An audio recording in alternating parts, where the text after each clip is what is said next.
কল্পনা করুন টোকিওর একটা ছোট্ট সেলে বসে আছেন আপনি।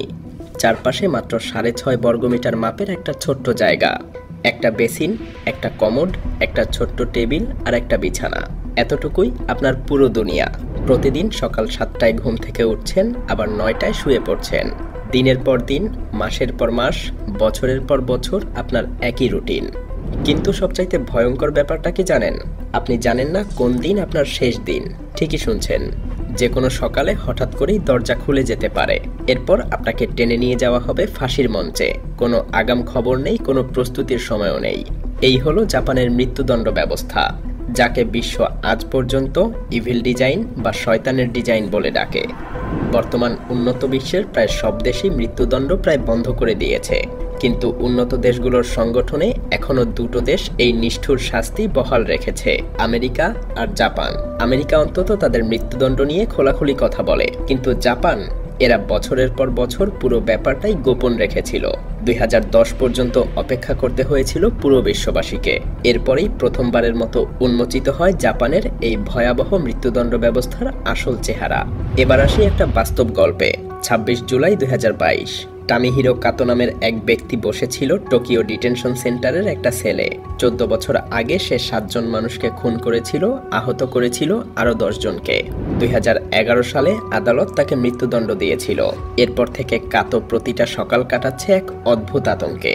সে জানে তাকে ফাঁসি দেয়া হবে, কিন্তু কখন, কোন দিন, সেটা তাকে কেউ বলবে না। প্রতিদিন সকালে সে ঘুম থেকে উঠে ভাবে, আজই কি সেই শেষ দিন? দুপুরের খাবার খেতে খেতে ভাবে, এটাই কি আমার শেষ খাবার?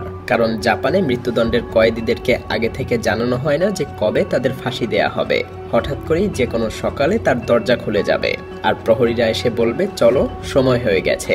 মাত্র কয়েক ঘন্টা আগে নোটিশ। কিন্তু প্রশ্ন হলো, কেন এত নিষ্ঠুরতা?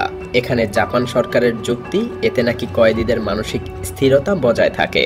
আগে থেকে জানালে নাকি কয়েদিরা ভয় পেয়ে আত্মহত্যা করতে পারে।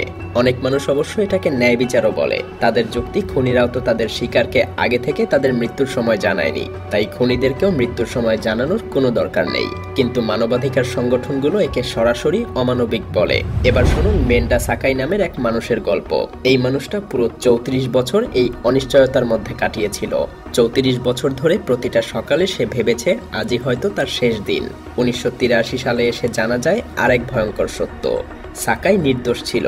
কিন্তু ততদিনে কেটে গেছে 12,410টা সকাল, সবগুলো ভয়ে আর আতঙ্কে। আরো ভয়ঙ্কর উদাহরণ হলো ইওয়া হাকামাদার কাহিনী। 2014 সালে তাকে মুক্তি দেয়া হয়, কারণ প্রমাণ জাল করা হয়েছিল। এই মানুষটা পুরো 45 বছর ডেথ রোতে ছিল, পৃথিবীর সবথেকে দীর্ঘ সময়ের ডেথ রো কয়েদি। এবার চলুন একটু গভীরে যাই। জাপানের মৃত্যুদণ্ড ব্যবস্থা কেন এত অদ্ভুত? আমেরিকায় মৃত্যুদণ্ড ইতিহাস জড়িয়ে আছে বর্ণবাদ বা সাদা চামড়া কালো চামড়ার ভেদাভেদ আর দাসপ্রথার সাথে, কিন্তু জাপানে তো জাতিগত বৈষম্য নেই। আর আসল ব্যাপার হলো, জাপানের জনগণের একটা বিশাল অংশ এই মৃত্যুদণ্ডের পক্ষে। সার্ভে করলে দেখা যায় প্রায় সব মানুষই বলে যে মৃত্যুদণ্ড থাকা উচিত। আরো মজার ব্যাপার হলো, জাপানের খুনের হার আমেরিকা এবং ইউরোপের চেয়ে অনেক কম। তারপরেও জাপানে খুনিদের মৃত্যুদণ্ড দেওয়ার হার আমেরিকার সমান। 2018 সালে জাপানে 15 জন কয়েদিকে একসাথে ফাঁসি দেওয়া হয়েছিল। এর মধ্যে 7 জন ছিল ভয়ঙ্কর অমশিরনিকিও ডোমসডে নামের এক ভয়ঙ্কর সংগঠনের সদস্য। এদের সবাইকে একই সকালে একই সাথে ফাঁসি দেয়া হয়েছিল। কিন্তু সবচাইতে ভয়ঙ্কর পার্থক্য লুকিয়ে আছে জাপানের বিচার ব্যবস্থায়। আমেরিকায় কাউকে মৃত্যুদণ্ড দিতে হলে পুরো প্রক্রিয়াটা অনেক জটিল। প্রথমে একটা ট্রায়াল হয়, দোষী নাকি নির্দোষ, জুরির সবাইকে একমত হতে হয়। তারপর হয় আরেকটা ট্রায়াল, কি শাস্তি হবে। এরপর আবার সবাইকে একমত হতে হয়। কিন্তু জাপানে শুধু সংখ্যাগরিষ্ঠতাই যথেষ্ট। ধরুন 9 জনের একটা প্যানেল, 5 জন বলল আপনি দোষী, মৃত্যুদণ্ড পাওয়া উচিত, বাকি 4 জন বলল আপনি সম্পূর্ণ নির্দোষ, কিন্তু এত কাছাকাছি ভোটেও আপনাকে মৃত্যুদণ্ড দেয়া হবে। এবার আসি সেই ভয়ঙ্কর দিনের বর্ণনায়। 26 জুলাই 2022 সালের সেই সকালটা। কাতো তার সেলে বসে আছে। হঠাৎ সে খেয়াল করলো আজ দরজার বাইরে অনেক বেশি শব্দ হচ্ছে। তার বুক ধক করে ওঠে। আজই কি সেই দিন? হ্যাঁ, আজই তার শেষ দিন। দরজা খুলে যায়। প্রহরীরা এসে তাকে নিয়ে যায় একটা প্রার্থনা কক্ষে। সেখানে একজন ধর্মীয় উপদেষ্টা তাকে শেষবারের মতো প্রার্থনার সুযোগ দেন। কাতো তার উইল লেখে, এরপর হয়তো কিছু খাবার খায় আর একটা সিগারেট। তারপর তাকে নিয়ে যাওয়া হয় আরেকটা ছোট কক্ষে। সেখানে একটা ছোট বেদি আছে। কাতো বৌদ্ধ হলে বৌদ্ধ মূর্তি থাকবে, আর খ্রিস্টান হলে ক্রুশ। এখানে কারাগারের প্রধান ওয়ার্ডেন মৃত্যুদণ্ডের আদেশ পড়ে শোনান। শেষবারের মতো কাতো দেখে নীল পর্দা, যা ঢেকে রেখেছে পাশের ঘরটাকে। প্রহরীরা এগিয়ে আসে। তারা কাতোর চোখে সাদা কাপড় বেঁধে দেয়, মাথায় চাপিয়ে দেয় কালো হুড, পেছন থেকে হাতকড়া পরানো হয়, সেই সাথে হাঁটুও বেঁধে দেওয়া হয়। কাতো তখন আর কিছুই দেখতে পাচ্ছে না। তারপর তাকে নিয়ে যাওয়া হয় ফাঁসির সেই চূড়ান্ত কক্ষে। আমেরিকায় 20 ইঞ্জেকশন দিয়ে মৃত্যুদণ্ড কার্যকর করা হয়, কিন্তু জাপানে শুধুমাত্র ফাঁসি। ঘরের ঠিক মাঝখানে মেঝেতে দুটো লাল বর্গক্ষেত্র আঁকা থাকে। এখানেই দাঁড় করানো হয় কয়েদিকে। কাতো দাঁড়িয়ে আছে, তার পায়ের নিচে একটা ট্র্যাপডোর, যা হঠাৎ করেই খুলে যাবে। এবার আসে সবচাইতে ভয়ঙ্কর অংশটা।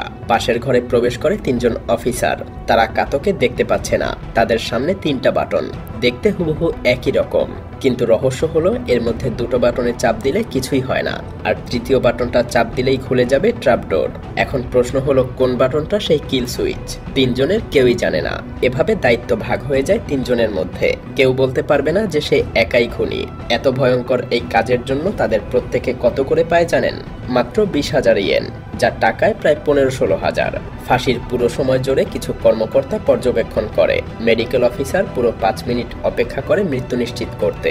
তারপর শরীর পরিষ্কার করা হয়, পরিবারকে খবর দেয়া হয়। পরিবার চাইলে লাশ নিয়ে যেতে পারে, আর না চাইলে সরকারি ব্যবস্থায় দাহ করা হয়। কিছু বিখ্যাত কয়েদির ক্ষেত্রে ছাইও রাষ্ট্রীয় হেফাজতে রাখা হয়। অবাক করা ব্যাপার হলো 2007 সালের আগে জাপান সরকার ফাঁসি দেওয়া কয়েদিদের নামও প্রকাশ করত না। সব গোপন।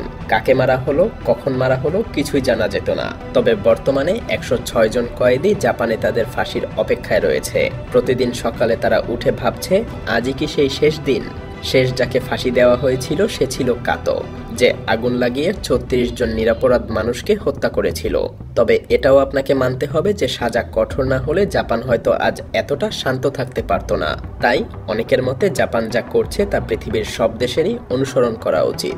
আপনার কি মনে হয়?